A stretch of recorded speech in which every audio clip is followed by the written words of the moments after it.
오늘 주신 하나님의 말씀은 신약 빌립보서 4장 4절에서 7절까지입니다. 빌립보서 4장 4절에서 7절까지 하나님의 말씀을 함께 봉독합니다. 주 안에서 항상 기뻐하라. 내가 다시 말하노니 기뻐하라. 너희 관용을 모든 사람에게 알게 하라. 주께서 가까우시니라. 아무것도 염려하지 말고 다만 모든 일에 기도와 간구로 너희 구할 것을 감사함으로 하나님께 아뢰라. 그리하면 모든 지각에 뛰어난 하나님의 평강이 그리스도 예수 안에서 너희 마음과 생각을 지키시리라. 아멘. 어제까지 목금토 3일 동안 중고청 연합 수련회가 가평 정목교회에서 있었습니다. 엄청나게 많이 와서 역대 최다 인원이었고, 제 생각에 거기가 한 40명 정도 수용하면 딱 쾌적할 공간인데 60명 정도가 와가지고 복잡했습니다.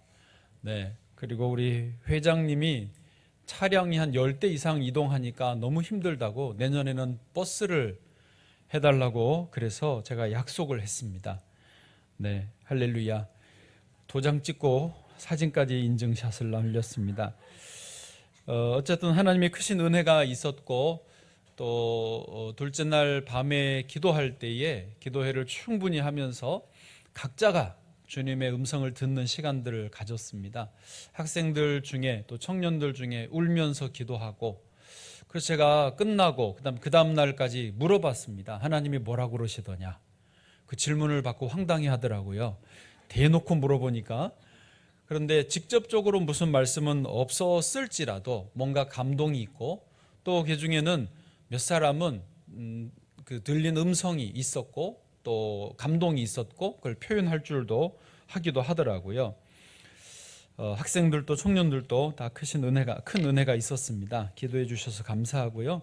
특별히 차량이 10대 이상 가고 오고 했는데 어쨌든 무사히 잘 다녀올 수 있어서 감사합니다.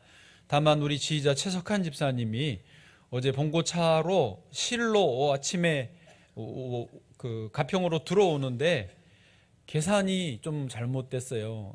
연휴가 시작돼 가지고 차들이 전부 바깥으로 나가는 차들이 밀려 가지고 시간 내에 못 오시는 상황이었어요. 근데 마침 또 그 계산도 잘못해서 남아 있는 차들이 그러니까 승용차 혼자 들어오는 차가 2대가 있었던 거예요.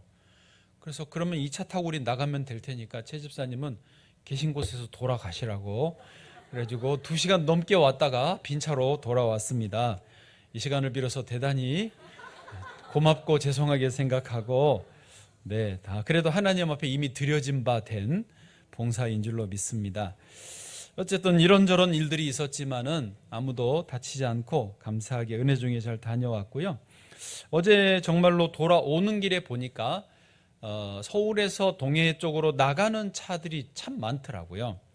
그런데 그 도로에서 교통체증이 발생하는 원인 중에 충격파 효과라고 하는 것이 있습니다. 도로교통공사에서 알려주고 또 홍보하는 내용 중에 하나이지만, 이제 이게 뭐냐면, 그러니까 공사 중도 아니고 교통사고도 없는데 차가 약간 꼬리를 문다 느낌이 있는데 차가 막 밀리는 경우들이 있어요. 특별하게 다른 이유가 없는데도.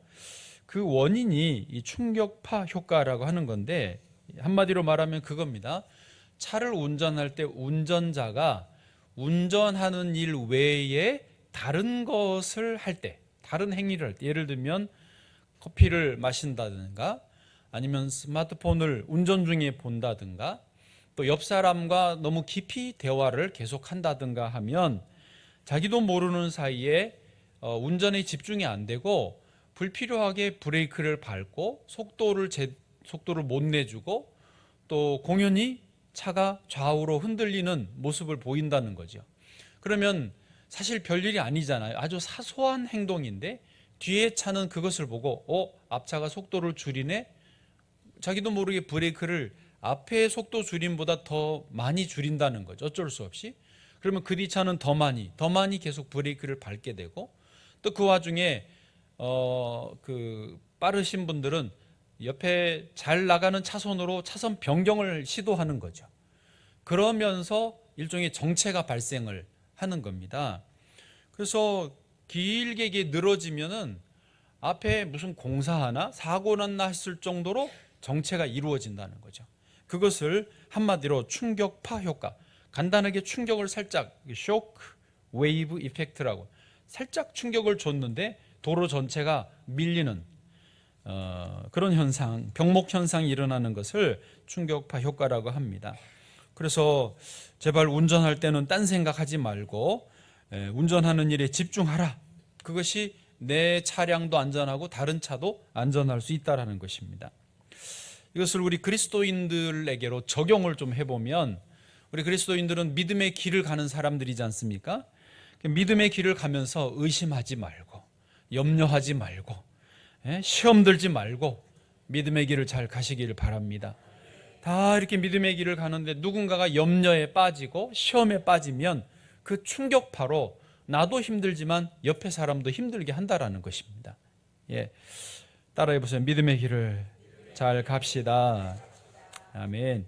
자, 그래서 오늘 말씀은 제목이 아무것도 염려하지 말고입니다. 잘 아시는 말씀이고요. 빌립보서가 오늘 본문인데 사도 바울이 빌립보 교회와 성도들에게 써보낸 서신서이고요. 바울이 이 빌립보서를 기록할 때 어디 있었냐? 로마의 감옥에 죄수의 신분으로 자유가 없는 그런 상태로 이 빌립보서를 썼습니다. 그러니까 바울이 상당히 환경이 좋지 않았습니다. 그러니까 감옥에 있었습니다. 감옥에 있으면 생활 자체가 어렵지 않겠습니까? 춥거나 덥거나 더럽거나 냄새나거나 불편하거나, 음식이 좋았겠습니까? 잠자리가 좋았겠습니까? 그런 환경적인 어려움이 있었습니다.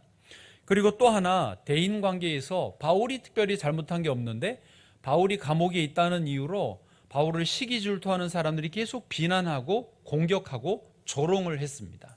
그런 어려움도 있었고요. 또 바울은 자기 안에 내면적인 갈등도 있었겠죠. 내가 앞으로 어떻게 될까? 내가 지금 이렇게 있는 게 잘하는 것일까? 그런 내적 갈등도 있었을 것입니다. 그런데 감사하게도 바울이 그런 힘들었던 만큼, 영적으로 고뇌하였던 만큼 빌립보서의 그 깊은, 그 넓은, 더 치열했던 고민과 그 고민에서 얻은 영적인 결론들을 써서 보낸 게 빌립보서예요. 그러다 보니까 빌립보서를 읽어보시면 알지만 아주 담백하고 아주 은혜가 넘치고 영적인 승리와 기쁨이 있는 책이라는 것을 알 수 있습니다. 여러분, 제가 왜 이 말을 이렇게 길게 하냐면, 설교자 저만 놓고 봐도 그렇습니다. 여러분, 저를 봐보시겠어요? 제가 여기 그냥 서 있는 게 아닙니다. 설교자는요, 설교를 한번 하기 위해서 죽었다가 살아나야 설교가 됩니다. 그냥 책만 보고 주석만 가지고 뭘 이렇게 그냥 써서 와서 설교가 되는 게 아니에요. 설교를 하려면 저도 영적인 치열한 싸움을 하고 고민을 하고 갈등을 하고 한번 내가 주 십자가 앞에 죽었다 나와야 승리의 메시지를 선포하는 거예요. 바울은 지금 빌립보서에서 항상 기뻐하라, 아무것도 두려워하지 말라라고 선포하고 있는데, 이게 그냥 아무것도 염려하지 마, 낙천주의자가 하는 말이 아니라는 거예요. 죽을 것 같은 치열한 고민 속에서, 어려운 환경 속에서 아무것도 염려하지 말고, 그 말이 얼마나 무게감이 있는지를 우리가 느낄 수 있습니다. 성도들도 그래요. 신앙생활을 하실 때에 염려하지 말라고 했는데 염려가 없는 분이 있습니까? 고민이 없는 분이 있습니까? 어려운 분이 없는 분이 없어요. 그런데 중요한 것은 염려 없는 게 중요한 게 아니라, 염려가 있지만 그것을 기도하고 믿음으로 싸우고 영적인 투쟁을 하고 거기서 이겨본 사람이 이제 성장하고 성숙한 신앙인이에요. 그런 분들은요, 눈빛에서 나타납니다. 바다 같은 그런 호수, 그 넓은 주님의 품이 그 눈빛 안에 있는 거예요. 그래서 온유하시고 겸손하시고 주를 믿는 믿음 안에서 평안하신 거예요. 얼굴에 기쁨이 넘쳐나는 거예요. 왜요? 싸움을 다 싸워봤거든요. 이겨봤거든요. 그래서 어려움에 처해 있는 분, 좀 시험에 들어있는 분을 보고 따뜻하게 품어줄 수 있는 여유가 그 안에 있더라고요. 여러분, 염려라고 하는 것은 그래서 어찌 보면은 좋은 재료입니다. 우리 신앙이 성장하고 발전하는 좋은 재료예요. 저와 여러분이 영적으로 더 성장하고 성숙하시기를 축복합니다. 자, 이제 세 가지로 오늘도 나누어서 말씀을 조금 더 들어가 보시죠. 첫 번째, 한 가지만 염려해도 괴롭다. 솔직하게 여기를 쓰고 싶었던 것은 한 가지만 염려해도 괴롭더라. 저의 경험입니다. 여러분도 아마 그러실 것입니다. 그런데 여기서 말씀드리고자 하는 진짜 본론은 그거죠. 한 가지만 염려해도 괴로운데 그 염려거리 때문에 우리는 성장하고 성숙할 수 있다는 것이죠. 염려가 좋은 재료가 되는 것이라는 거죠. 다시 바울을 좀 생각해 보겠습니다. 바울은 감옥에서 지내는 게 아주 불편하고 힘든 상황이었다고 말씀드렸어요. 바울이 지금 자기가 평안하면서 아무것도 염려하지 마, 그렇게 말하는 게 아니라는 거예요. 바울은 지금 아시다시피 자기 몸에 질병도 있었습니다. 우리도 몸에 질병 있는 분들 있죠?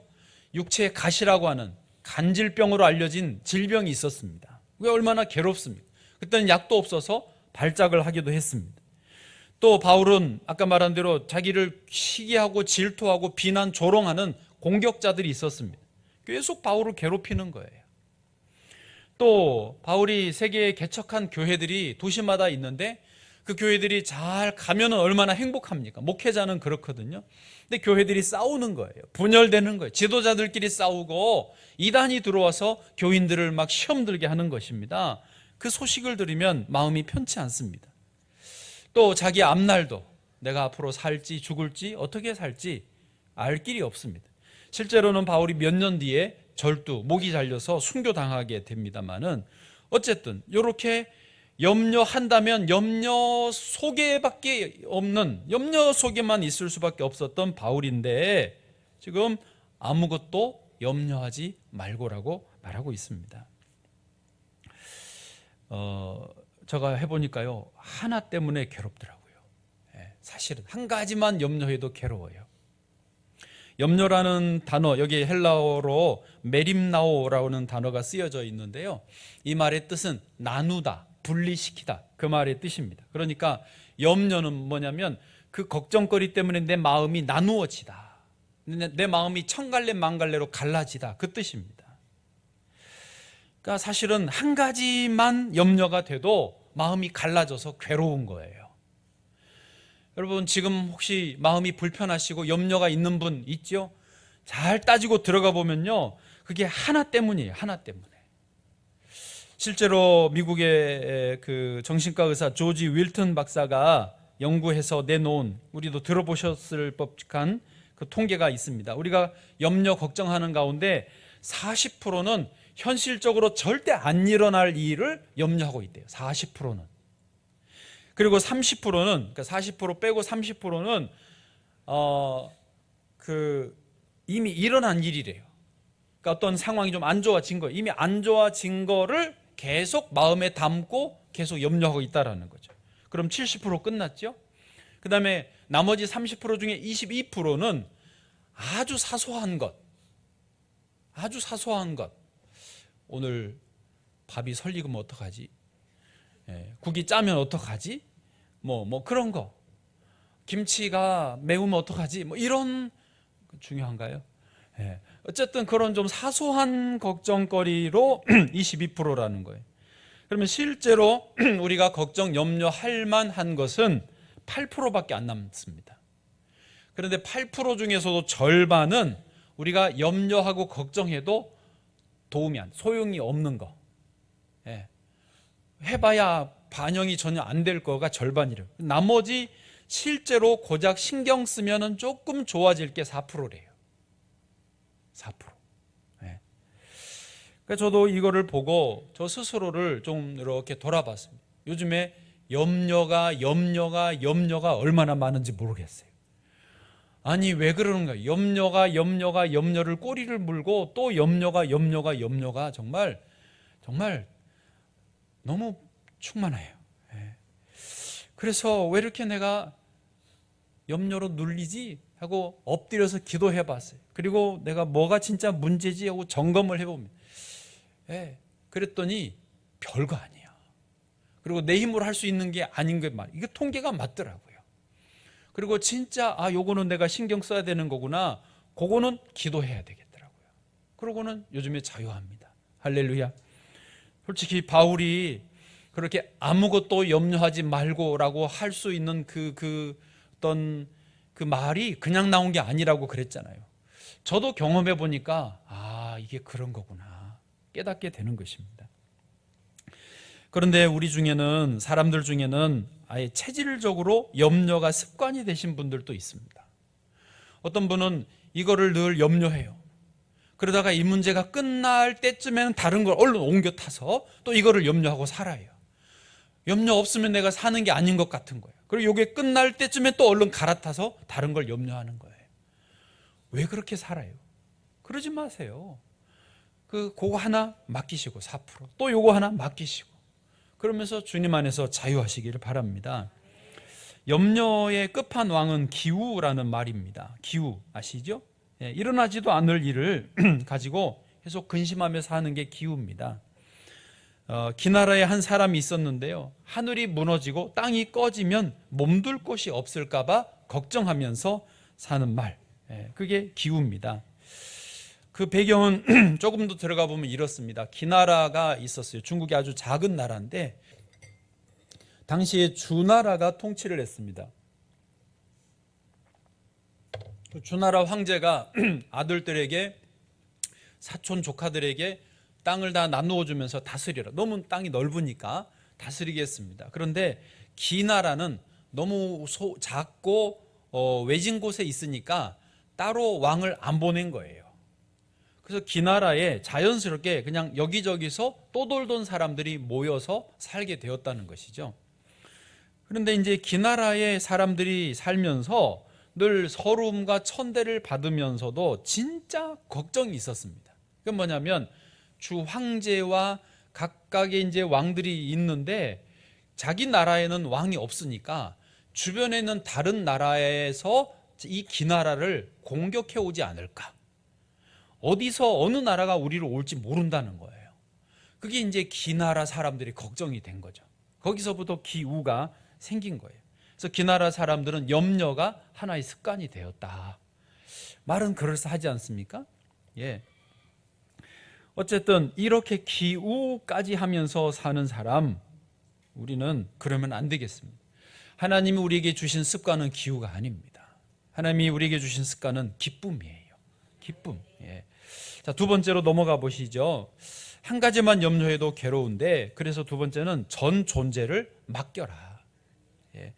빌립보서를 제가 지난주 중에 일부러 2번 더 읽었습니다. 평소도 전에도 읽었겠지만, 그러면서 제가 깨달은 것은 그겁니다. 바울이 지금 아무것도 염려하지 말고, 우리 6절 한번 보실까요? 아무것도 염려하지 말고 다만 모든 일에 기도와 간구로 너희 구할 것을 감사함으로 하나님께 아뢰라. 우리가 암송도 하고 익숙한 이 말씀을 바울이 이렇게 한 절로 했지만 그 무게감이라는 게 어마어마하더라는 거죠. 그러면서 바울이 이렇게 권면할 수 있고 자기도 이렇게 살게 된 비결이 뭐냐, 원리가 뭐냐, 근본 힘이 뭐냐 하는 것을 생각해 보면 이거라는 거죠. 바울은 자기의 전 존재를 주님께 맡긴 거예요. 그러니까 염려를 이기는 방법, 어떤 비책을, 방법론을 가르쳐 준 게 아니고 아무것도 염려하지 않는 것, 모든 일에 감사와 간구로 기도할 수 있는 것은 내 전 존재를 주님께 맡기는 것에서부터 나온다는 거예요. 사실은 빌립보서만 그런 게 아니라 성경 전체에서도 하나님이 우리에게 요구하시는 삶의 모습이 그거였습니다. 전부를 맡겨라. 마음을 다하고 뜻을 다하고 힘을 다하여 주 너의 하나님을 사랑하라 하시는 거죠. 다시 말합니다. 신앙생활은요, 방법론이 아니에요. 기도 응답을 받는 법, 축복을 받는 법, 건강하게 장수하는 법, 그거는 그냥 따라오는 선물일 뿐이고요. 하나님이 근본적으로 우리에게 요구하시는 모습은 존재 자체를 맡기는 거예요. 그게 믿음이죠. 믿음. 그래서 염려는 믿음과 반비례한, 믿음의 반대말이 염려예요. 의심이란 말도 되겠죠. 염려가 끝나는 지점이 믿음이 시작하는 지점이에요. 거꾸로 믿음을 잃어버리면, 믿음이 끝나면 염려가 시작이 됩니다. 이게 반대예요, 반대. 어떤 분들은 교회를 다니면서도 내가 믿습니다, 믿으면서도 염려를 같이 하는 신공을 펼치기도 합니다. 원칙적으로는 그게 안 되는 일이에요. 물론 순간 이동은 가능하죠. 염려거리가 있습니다. 그러면 주여 이것을 주께 맡겨드립니다. 내 전 존재를 주께 맡깁니다 하고 믿음으로 들어가는 순간 염려는 사라지고 믿음만 남는 거예요. 동시에 있을 수는 없어요. 이론 원칙적으로. 그럼 믿음이 들어오면 염려 사라져. 다시 염려가 자리를 잡으면 믿음이 물러가는 거예요. 동시에 있을 수는 없어요. 그러면 어떻게 해야 되겠습니까? 계속해서 염려가 생기면 밀어내고 존재를 맡기면서 믿음으로 나아가야 되는 것이죠. 여러분 한번 예수님 말씀을 인용해서 우리 스스로에게 질문해 보십시다. 저 공중의 새가 귀합니까? 내가 귀합니까? 내가 귀합니다. 저 들의 백합화가 여기 있는 꽃이 참 예쁘지만 이 꽃이 귀합니까? 내가 귀합니까? 두 말하면 잔소리입니다. 하나님 아버지는 저 공중의 새도 먹이시고 들의 백합화도 입히시지만 하나님의 자녀인 나를, 여러분을 먹이시고 입히시는 분이십니다. 저 여러분에게 생명을 주시고 공기를 주시고 마실 물을 주시고 음식을 주시고 무엇보다 하늘의 지혜를 주셔서 예수 그리스도를 믿고 따르게 해 주신 것입니다. 사랑하셔서 귀하게 여기셔서 그렇다는 것입니다. 우리 스스로의 존재의 가치가 얼마나 귀한지, 우리 존재가 얼마나 하나님 앞에서 영광스러운지를 인정해야 됩니다. 그리고 내 존재가 더 온전히 영광스럽고 영원한 생명을 누리기 위해서는 존재 자체를 주님께 맡겨야 되는 것이죠. 구약시대 엘리사 선지자가 도단성에 이렇게 좀 쉬고 있었습니다. 그런데 그 다음날 아침에 보니까 엘리사의 사환이 일어나서 성 밖을 보는데 아람 군대가 이 성을 삥 둘러서 포위하고 있는 거예요. 개미 새끼 한 마리 못 도망가게 완전히 포위를 하고 있는 거예요. 군대가 말이죠. 사환이 놀래가지고 내 주여 우리가 어찌하오리까 그러면서 주인을 깨웠습니다. 엘리사가 이제 그 사환에게 말합니다. 사환이 볼 때는요, 여러분 그렇지 않습니까? 군대가 포위하고 있으니까 죽은 거 아닙니까? 이제 끝났습니다. 끝장이구나. 염려를 넘어서 완전 포기입니다. 그런데 엘리사가 사환의 눈을 뜨게 해주죠. 아시죠? 사환이 눈을 뜨게 되니까 아람 군대 뒤에 하나님의 불말과 불병거들이 천군 천사들이 와서 그 아람 군대 뒤에 진을 치고 있는 거예요. 눈을 열어보니 하나님이 돌보시는 게 보여지더라는 것입니다. 여러분, 하나님은 그렇게 지금도 저와 여러분을 돕고 계십니다. 아멘. 하나님은 지금도 저와 여러분과 함께 하시고 저와 여러분을 인도해 주고 계시는 중입니다. 아멘. 이거를 믿는 거예요. 이걸 믿을 때에 염려가 사라지는 것입니다. 닉 부이지치라고, 이제 그 사진 보여주세요. 잠깐 등장했다 사라졌죠. 잘 아시는 것처럼 양팔과 다리가 없는, 사지가 없는 상태로 출생을 했고, 저 청바지 왼쪽 아래로 살짝 보이는 오리발 같은, 손도 아니고 다리도 아니고 그냥 그 하나 노처럼 그런 애매한 거 하나만 하나님이 딱 주셨습니다. 그 부모님이 이 아들이라고 태어났는데 엄청난 충격, 엄청난 실망, 좌절, 우울, 절망을 겪었다고 했습니다. 제정신이 아니었대요. 도대체 하나님은 왜 이런 아이를 우리에게 보내셨나? 그리고 이 아이는, 그 아이의 일생은 앞으로 어떻게 될 것인가? 하나님이 왜 그러셨는가? 알 수가 없어서 몇 날 며칠을 눈물로만 보냈다고 했습니다. 왜요? 하나님이 왜 그러셨는지 모르니까. 의심과 두려움과 염려와 분노까지 끌어올랐다고 했습니다. 그러다가 다행히 부모님은 믿음의 사람들이어서 하나님이 뜻이 있어서 이 아이를 보내셨겠지. 그러면서 부모로서 어떤 위치, 책임감, 그다음에 이 아이의 일생에 대한 어떤 모든 것을 하나님께 맡기기로 하였습니다. 우리도 이걸 받아들이고 이 존재, 이 자체를 하나님께서 보내셔다 받아들이고 이 아이의 일생이 양손 발 없이 살게 되지만 하나님의 계획이 있다. 그 존재를 받아들이고 믿어버린 거예요. 전 존재를 맡긴 거죠. 그러고 나니까 부모님의 마음도 편안해지기 시작하고 아이에게도 편안하게 대하게 됐다라는 겁니다. 성장하는 과정에서 계속 닉 부이지치에게 이렇게 말했답니다. 너는 정상이다. 너는 사지가 없는 것은 다른 사람들과 다른 것일 뿐이지 장애가 아니다. 너는 정상이고 너는 아무런 문제가 없다. 너는 하나님의 자녀다. 계속해서 말을 해줬다는 것입니다. 닉도 그렇게 자랐습니다. 그래서 어릴 때 수영하고 어릴 때 그 골프도 치고 또 뭐 했더라?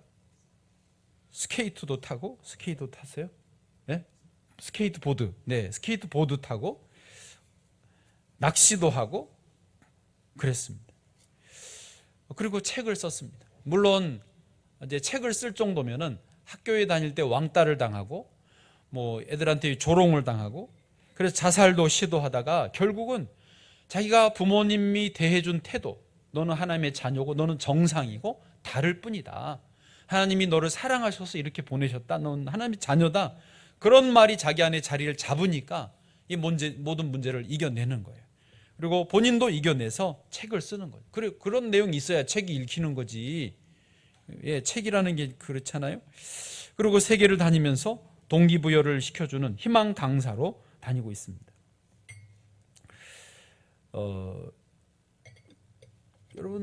여러분은 양손과 발이 있으시잖아요.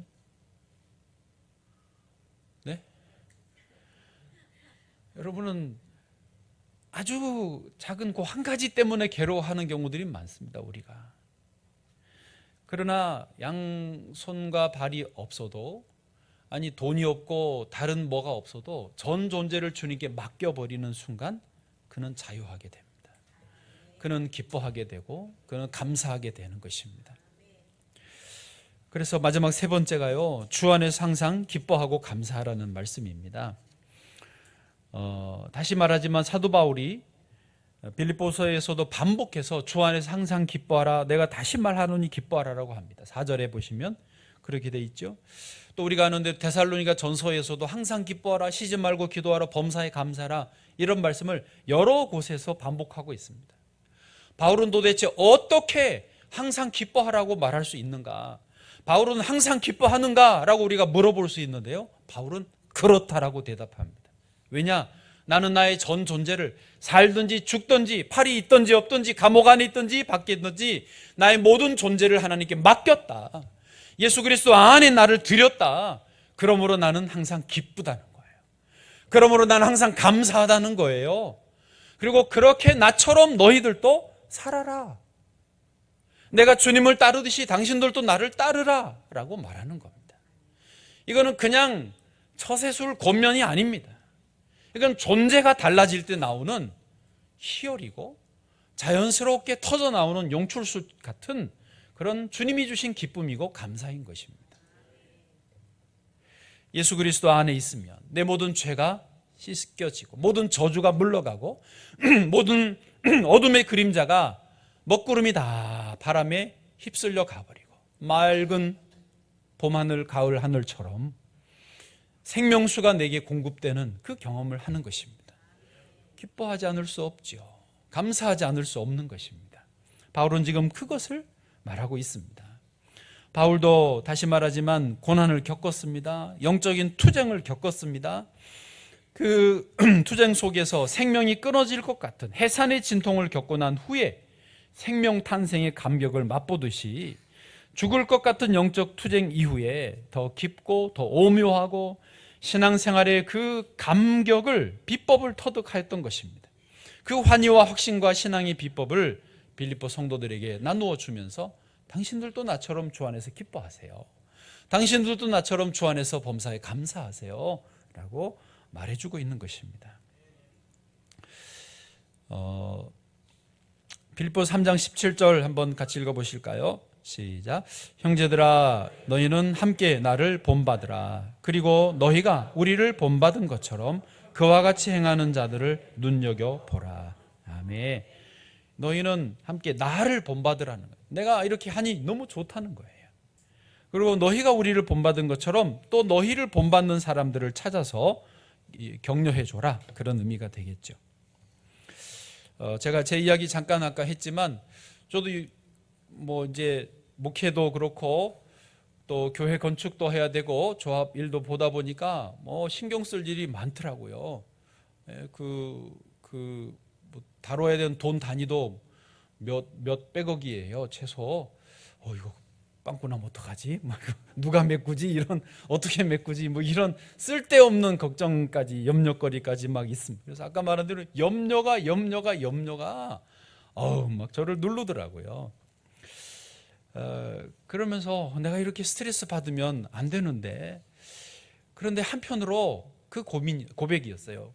스트레스를 받고 그것 때문에 염려하고 기도하면 할수록 영적으로는 더 막 살아나는 거예요.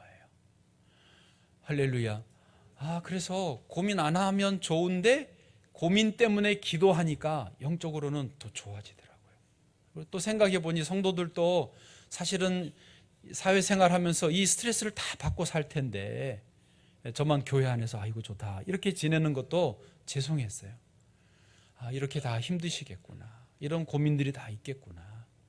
그래 나도 같이 기도하고 나도 그 고민들을 같이 겪으면서 기도하면서 믿음으로 이렇게 이겨나가는 그 길을 나도 같이 가는 게 너무 감사했습니다. 그러면서 요즘에 더 자유롭고 더 기쁨이 있고 더 감사가 넘치게 되었습니다. 여러분, 하나님은 이미 도와주고 계십니다. 성경 통독하셔서 알지만 출애굽기 16장에 이제 광야에 막 나와서 광야 생활을 시작하는 첫날부터 하나님이 만나를 내려주셨어요. 할렐루야. 그 다음 17장에서는요 목마르다 그러니까 17장부터는 반석에서 물을 내주셨습니다. 생명수를 공급해 주셨어요. 민수기에 가면 1장부터 군대를 편성하고 민수기 백성 숫자를 세서 건강한 강한 공동체 민족이 되게 하셨습니다. 또 민수기 6장에는요 아론 제사장으로 여호와는 너를 지키시며 복주시기를 원하며 하면서 축복하도록 제사장이 이를 통하여 하나님의 복이 계속 은혜가 임하도록 통로를 열어주셨습니다. 민수기 9장부터는요 낮에는 더울까봐 구름기둥으로 밤에는 불기둥으로 따뜻하게 보호해 주셨습니다. 하나님은 광야에서 계속 이렇게 보호하고 은혜를 베풀어 주셨습니다. 그럼에도 불구하고 하나님 주신 은혜와 복을 감사하지는 않고 기뻐하지 못하고 오히려 원망하고 불평하고 교만했단 말이죠. 원불교. 말이 안 되잖아요. 말이 안 되잖아요. 여러분, 원망하면 원망하는 대로 됩니다. 불평하면 불평하는 대로 됩니다. 그러나 믿으면 믿음대로 되는 거예요. 기뻐하면 기뻐하는 대로 되는 겁니다. 믿음대로 되실 줄로 믿습니다. 아직 안 이루어졌어도 주 안에서 감사함으로 기도해 보십시오. 그대로 될 줄로 믿습니다. 자녀들이 훌륭하게 믿음의 자녀들이 더 되기를 원하신다면 내가 주 안에서 항상 기뻐하고 감사하시면 되는 겁니다. 아이들을 뭔가를 너무 시키려고 제발 그러지 마세요. 아이들이 가장 좋은 교육은요 부모님이 주 안에서 기뻐하시는 거예요. 부모님이 믿음 안에서 감사하시는 거예요. 그거를 보고 따라하는 거잖아요. 사실 그렇게 되게 하려고 학원을 보내지만, 그렇게 되게 하려고 열심히 공부를 시키지만 학원 가고 공부하면서 엄청 기쁨을 잃어버립니다. 그러나 진짜 좋은 거, 부모님이 먼저 기뻐하고 감사하시면 아이들도 당연히 기뻐하고 행복하게 되는 것입니다. 우리 엄마는 교회 열심히 다니지만 정말 집사님이야, 정말 권사님이야, 이런 소리를 들어야 됩니다. 우리 아빠는 교회 늘 봉사하시는데 진짜 집사님, 진짜 안수 집사님, 우리 아빠 정말 장로님이야, 우리 아빠 진짜 목사님이야 라고 저도 말을 들어야 됩니다. 한두 번은 들었어요. 네.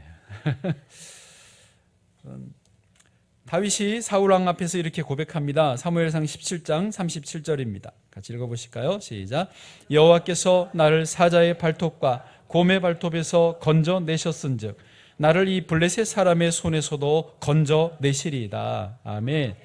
다윗은 지금 소년입니다. 어립니다. 무슨 전쟁의 경험도 없습니다. 그런데 자기 앞에 있는 사람은 이스라엘의 왕 사울이죠.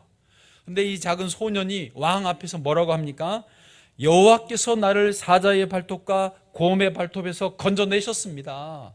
내게 그런 경험이 있습니다. 그렇게 말하는 다윗의 눈빛을 사울이 보고 있습니다. 근데 다윗은 전혀 의심도 두려움도 염려도 없는 거예요. 편안하고 자유롭고 당당한 거예요. 사울 왕이 보고 설득을 당합니다. 다윗이 마저 말하죠. 나를 이 블레셋 사람의 손에서도 건져내시리이다. 이 블레셋 사람이 누굽니까? 골리앗 아닙니까? 세상에 잘난 거인, 세상에 능력이 있다고 하는 그 거인이 앞에 있지만 다윗은 쫄지도 않고 두렵지도 않고 염려도 안 하면서 나를 이 블레셋 사람의 손에서도 하나님이 건져내실 것입니다. 사울 왕이 보고 설득을 당해요. 다윗이 너무 확실하니까. 표정과 말투와 눈빛이 너무 분명하니까. 여러분, 체험을 하면 이렇게 되는 거예요. 소년이 왕을 설득합니다. 하나님은 우리에게 요구하시는 게 이런 모습을 요구하시는 겁니다. 다윗이 사자를 안 만났으면 이렇게 말할 수 없죠. 곰을 안 만났으면 이런 체험을 할 수 없죠. 사자를 만나고 곰을 만나서 또 혼자 들에서 양을 치는 그런 시간들이 있었으므로 사자와 곰에서 발톱에서 건져내셨은즉 하나님이 나를 저 골리앗에게서도 건져내실 것입니다. 말할 수 있게 되는 것입니다. 여러분, 신앙생활은 이성으로만 하는 게 아닙니다. 머리로만 하는 게 아닙니다. 치열한 싸움이 있고 문제, 염려거리가 있고 그것 때문에 기도하고 그것 때문에 새벽을 깨워 나오고 그것 때문에 금식하고 엎드려 있는 시간들을 통해서 우리의 신앙은 당당하게 되고 항상 기쁨과 감사가 넘쳐나게 되는 것입니다. 믿음의 싸움을 싸우시고 승리하시기를 축복합니다.